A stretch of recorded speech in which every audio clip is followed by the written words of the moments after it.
Howard University, I know you guys have, paid some attention to what they have going on there with their housing situation. And I mean, they have like Tent City. I think they just resolved some of this. They came to an agreement literally days ago.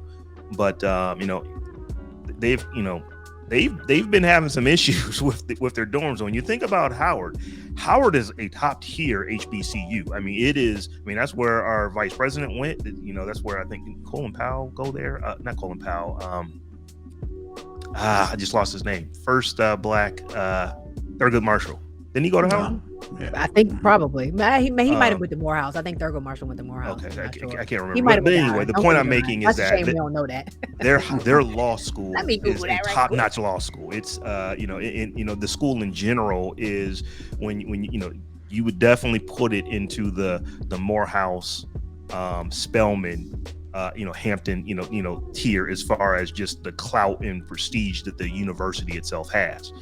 And they've just been having a horrible time. Thurgood Marshall, I got to breaking news. This just in. Thurgood Marshall, he did go to Howard for law school, but he went to Lincoln University in Pennsylvania. Another HBCU. Shout out to Lincoln University. Come through. Lincoln, and then Cheney's right near me in the Philadelphia area. So shout out to Lincoln and Cheney producing greats.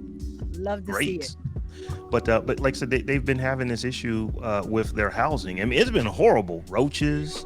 I mean, mold, and the administration's response has been even more abysmal than those conditions. I have been I can't claim to have followed this very closely, but the responses that I've seen from the administration there, they even had to check Felicia Rashad because she was wilding a little bit, and Debbie Allen was like, "That's you, girl. That ain't me." And they like put some space between the two of them. But the administration's response has been so disappointing to the idea that these kids are sleeping on the ground outside, because of these conditions. And there's no question about the conditions. It's not like they just being unreasonable. They on TikTok showing rats running around and black mold in the corners and carrying on. And it's just, I was really, really disappointed in the administration. Right. And that's what it is. Disappointment and hurt.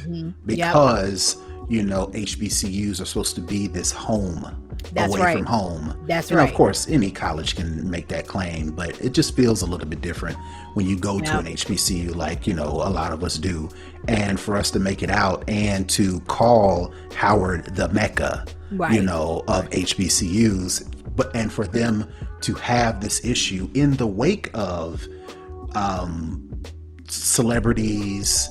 A lot of these people are starting to give money to HBCUs, specifically Howard, over the past, I want to say 5 years. Howard endowment looking like these days. Right. They've been getting a lot of awareness, a lot of money as a result of people saying, okay, what can we do? HBCUs, right? And for them to have this story, it just kind of hurt. It was sad. I didn't go to Howard, really did. But it hurt.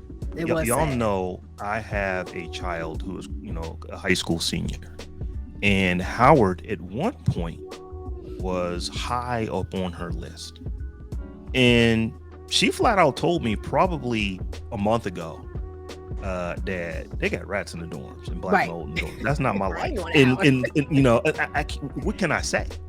I said, but it's Howard. It's just like, but there's rats, Dad. It's like, I can't do that. There's just too many other schools I can go to. Right. My oldest, she went to University of Maryland.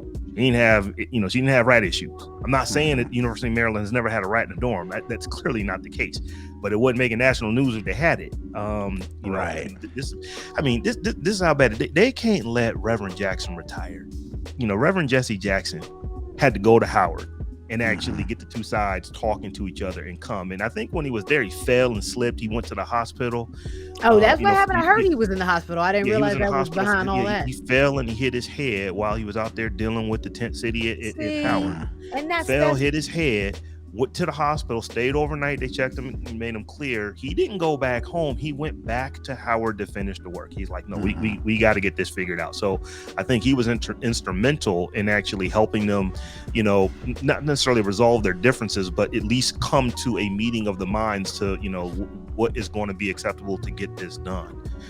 So I just hope that some of that additional $3 billion can come not just to Howard, but to all the schools. I mean, there are infrastructure issues pretty much at every HBCU. All of these schools are underfunded. Even the big ones like A&T, or A&T, North Carolina A&T, as big as it is, it doesn't get the kind of money that other 18 to 20,000 student schools get. It just doesn't. That's not the world that HBCUs live in. So I just hope that some of this money can go and help get them, particularly from a research and study standpoint, where they can get Shout more out to Robert Milton. He said Aggie Pride. Somebody watching the stream. That's right. So, and they say adversity builds character. And I'm pretty sure that if you ever had to wait in line for a net check, you got that right. Had problems with your housing. I'm pretty sure most HBCU graduates and alumni, or even somebody who just matriculated at an HBCU for a moment in time. Shout out to the matriculators.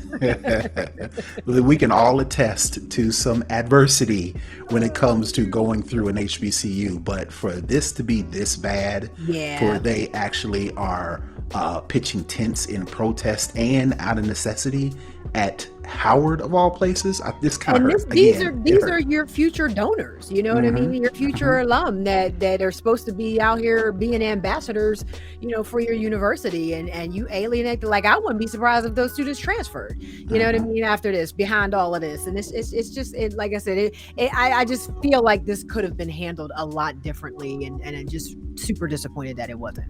And I'll just leave it here. So Howard isn't the only HBCU that is having this issue. There are other schools, but they're the only one who's just making national news because, as you said, Stephanie, how poorly they handled the situation and just what they're, are you telling me that my eyes are lying to me? I mean, I see the rat. I'm showing you the rat on the video, and what did the rat do? He just left, before the inspector came. Well, I can't find it. It's like, well, I found it for you. Here it is on the video.